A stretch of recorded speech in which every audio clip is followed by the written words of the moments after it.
They told her it was safe. They told her it would make her beautiful. They told her to put it on her tongue. And Ruth, only 15, trusted them. She had been working in the clock factory for months, her small hands painting the delicate faces of timepieces with luminous radium. It glowed under her brush like liquid lime, enchanting and mysterious. The other girls whispered about how pretty it made them look, how magical their smiles became under the pale light. Ruth laughed too, painting her dress, her cheeks, even her lips, pretending it was all part of a game. But the glow came at a cost. Her body started to betray her in subtle ways. Her teeth became brittle, some falling out entirely. Her skin erupted in strange, angry sores. Her hair thinned, then fell, leaving black strands clinging like shadows. Blood often seeped from her gums or lips, unbidden and relentless. Yet she smiled, hiding the pain.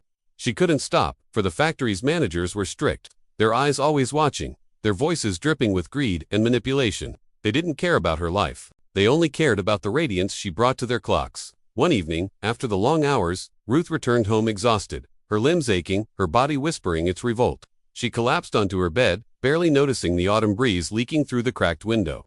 The world spun, darkened, and her vision blurred. She felt the poison seep deeper, beyond her flesh, into the very marrow of her bones. And then, she died. Or so the world thought. Her soul did not leave. It transformed. The rod of radium twisted her essence, merging agony with power. Ruth rose from the bed, a haunting figure of vengeance. Her hair floated like black tendrils, her dress and eyes glowing a sickly green, a bioluminescent echo of the poison that had stolen her life. Her hands became ghostly, semi-transparent, her feet fading from the shins down, leaving her floating just above the ground. Her body bore the scars of her suffering, but now they seemed like armor, a testament to her wrath. Ruth looked at the world she had left behind and understood. She was bound here not by chance, but by purpose. She was here to punish, to avenge herself, to remind anyone who dared exploit innocence of the cost of cruelty. The first factory she returned to was the one where her life had ended. It was late evening, and the young girls were finishing their shifts. They didn't know the horror waiting. Suddenly, the lights flickered violently, and then shattered, glass raining like a storm. Buckets of radium tipped over, spilling their toxic contents across the floor.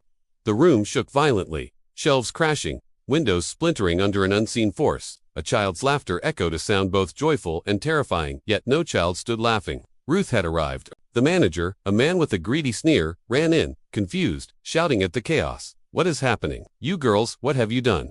But the voice that reached his ears was not human anymore. An invisible hand grabbed him, forcing his face into the radium. The poison burned, filled his mouth, stung his eyes. He screamed, thrashing, but Ruth stamped him into the floor. A jagged, cruel smile etched across her glowing face. He would become a warning, a lesson. From the shadows, the other girls watched in terror.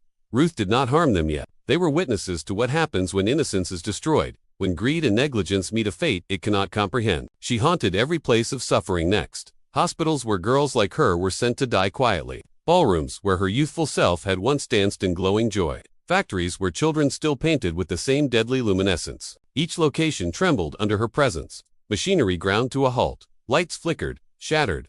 Shadows stretched unnaturally, curling like serpents in every corner. The world bent around her, as if acknowledging the injustice done. Her form was beautiful and horrifying at once.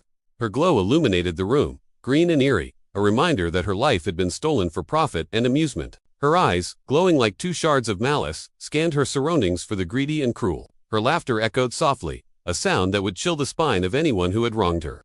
Ruth's revenge was meticulous. She did not simply attack, she terrorized. She would create fear, slowly, making those who harmed children see the consequences of their greed and cruelty. Sometimes, she would let them live, just to watch the terror grow in their hearts, to let the poison of guilt seep as deeply as the radium had poisoned her. Yet there was a cruel beauty in her vengeance. Wherever she floated, time seemed to warp.